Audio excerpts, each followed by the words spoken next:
My name is Alex Goy and I am a motoring journalist and presenter. I learnt about cars through video games. Some kids had Sonic, I had Gran Turismo, so it got to the point where I could pretty much reel off horsepower, torque and 0 to 60 times top speeds of many hundreds of cars in that game. My parents were always a bit miffed because I could do the 0 to 62 time for Peugeot 206 rally car, but I couldn't do, modern history.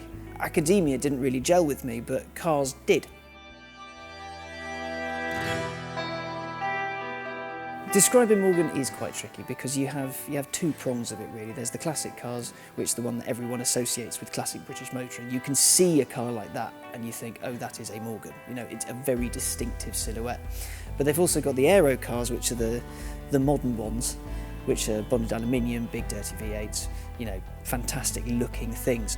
The three-wheeler is a bit of an odd one because when you look at it on paper, there's no sensible reason for buying one. There's no sensible reason for buying a sports car. They're small, you can't really push them on the roads. Some of them aren't the most reliable in the world. You can't see out of them. They're expensive to insure, they're expensive to buy, but they're the kind of thing you get when you just want to do something a bit different, do something a bit silly. And a couple of years ago, I drove a three-wheeler for work and I sort of fell in love with it. It was hilarious fun. The looks you get are amazing.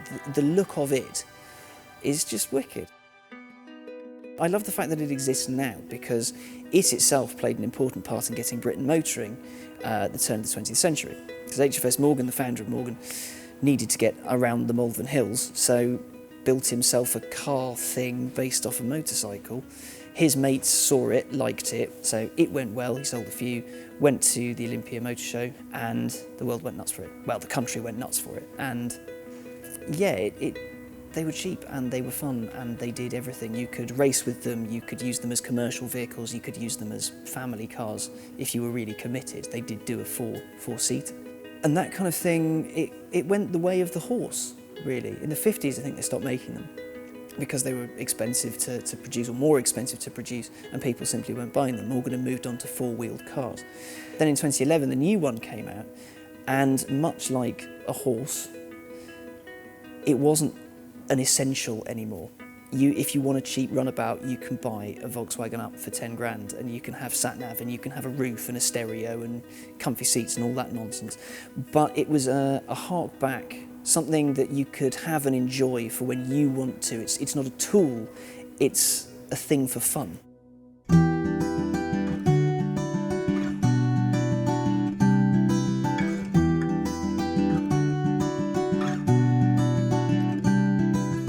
I came up and I saw the love that goes into each car.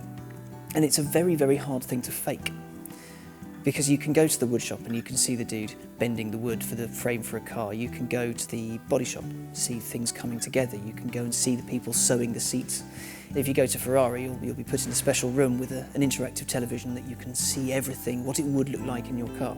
Whereas here, they'll go, well, it's going to look like one of those, and you can have it in this colour, or this colour, or this colour, or this colour, and the leather can be in any of these. What do you fancy? And it happens. The experience of buying it has been brilliant, because I know the people that have made it happen.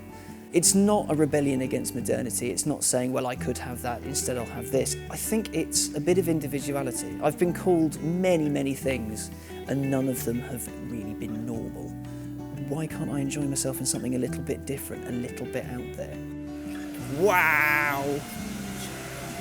I was a bit worried that purple might be a bit much, but it works.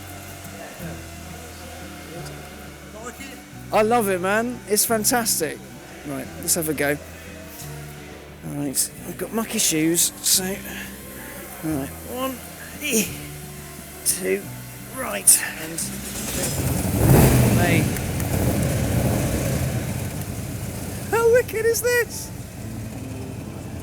Oh. Right.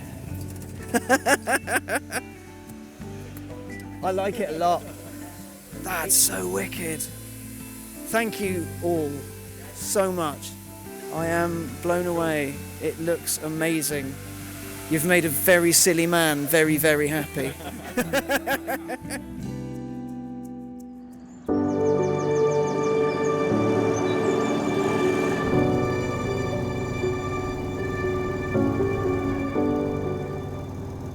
It's not a car I've bought because I want people to look at me.